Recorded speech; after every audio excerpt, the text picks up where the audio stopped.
Fort Hood leaders were receptive and committed to making the necessary changes to address identified shortfalls. In conclusion, no single inspection can be definitive. We believe our inspection results provide an accurate assessment of the SHARP program and climate at Fort Hood. While differences may exist in individual units, Fort Hood overall is meeting the standards prescribed by Army regulations and policies, and the FORSCOM team is committed to improvements. Again, I appreciate the subcommittee's invitation to appear today, and I look forward to your questions. Thank you, Colonel. I yield myself 5 minutes. Dr. Galbraith, we have spent many, many hours together over the last 8 or 10 years. I have a great deal of respect for you. I am deeply troubled, however, by the statement you made in your prepared remarks, in which you said, estimated prevalence rates of sexual assault in the Department of Defense have decreased by over 1/3 in the past 14 years. So I pulled the figures. In fiscal year 2002, for service women, the prevalence rate was 24.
Inspection at Fort Hood found that survey respondents did not trust their immediate supervisors to handle a sexual harassment or sexual assault incident. Junior supervisors also reported that they themselves did not feel equipped to handle an incident despite training. Your report also indicates that we need to create a focus on this. What do we need to do? Everyone has to understand the message.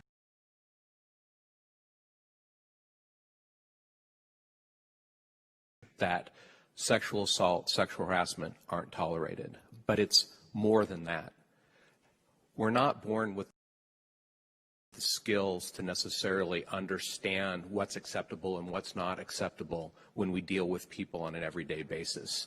Leaders aren't necessarily born with these skills, and followers aren't necessarily born with these skills to be able to confront people productively, but yet have rational discussions about what is offensive to them. We bring people in from the service from a wide variety of backgrounds.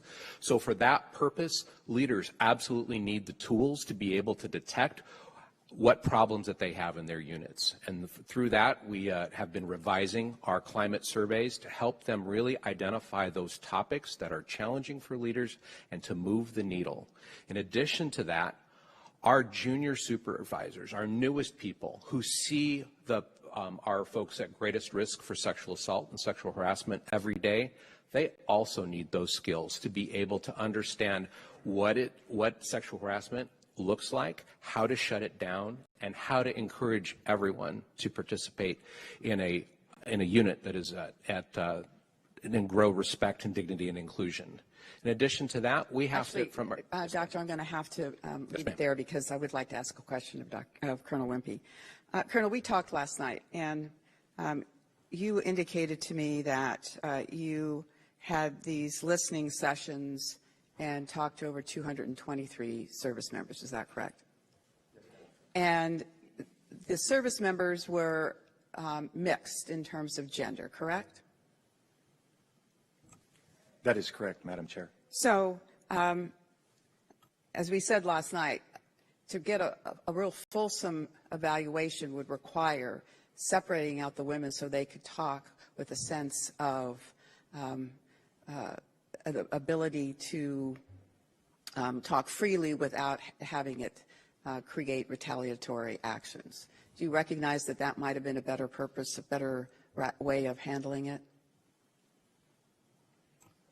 Madam Chair, I certainly acknowledge the point. What gave us confidence that we were getting good inputs from all soldiers in those sensing sessions was the very good alignment with the results we got from the anonymous surveys, which were entirely anonymous. And so the results were consistent on trust in the chain of command and willingness to report between the anonymous surveys and the information that we were hearing soldiers in sensing sessions. And so I absolutely acknowledge the point of the value of the gender-specific sensing sessions.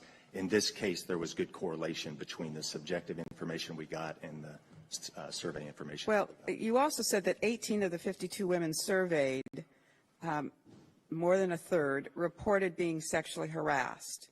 But why doesn't your data report include the data on any gender-specific way so that we can look at how female soldiers feel as compared to male soldiers? The inspection report that we provided was actually provided to General Garrett, which is our norm. We provide it to our commander who directs us to do the inspections. And in this case, the inspection was really focused on the broader climate at Fort Hood and their execution of the SHARP program at Fort Hood. And we needed to provide him some answers fairly quickly so he would know if there was an immediate problem that needed to be addressed immediately at Fort Hood. And so our inspection report really focused on the major points that we thought were important. The level of trust in their leadership, which was high, 94% based on the survey. Willingness to report, which although still not 100%, and we still have challenges there, the willingness to report both assault and harassment incidents was also high, 86% and 87% respectively. And so based on the survey we did, and the subjective information and anecdotal information that we got from soldiers that we talked to them, we felt that for the purposes of this inspection, that immediate initial look at Fort Hood and their program, we felt that answered the immediate questions that needed to be answered. We don't necessarily promote our inspection report as the definitive answer. All right, thank you, Colonel. My time has expired. Ranking Member Kelly. Thank you again, Chairwoman Speaker. I want to talk just a little bit. It sounds like that there is a lot of confidence at Fort Hood in leaders who are at the company and higher level, and that any amount of dissatisfaction is with those at the lieutenant platoon level or at squad level or at some lower level, the junior leaders. I think it's important for people to understand that in perspective. A second lieutenant probably has 6 months of experience in the Army. Or in the Navy, an ensign in that case. But they're coming from a culture, and we like to always focus on our service academies, but I would say that probably 80% of our officers are commissioned from services outside of the academy, if not a greater number, and most of them come from colleges and universities and ROTC. There are exceptions. You have some coming from OCS. I would also state that most of the issues are with soldiers who have been in for less than 2 years, so they have brought a culture with them. I see our senior leadership, that's General McConville, General Garrett, who I know and is a superb leader. I see a much greater focus across DOD from the senior level leadership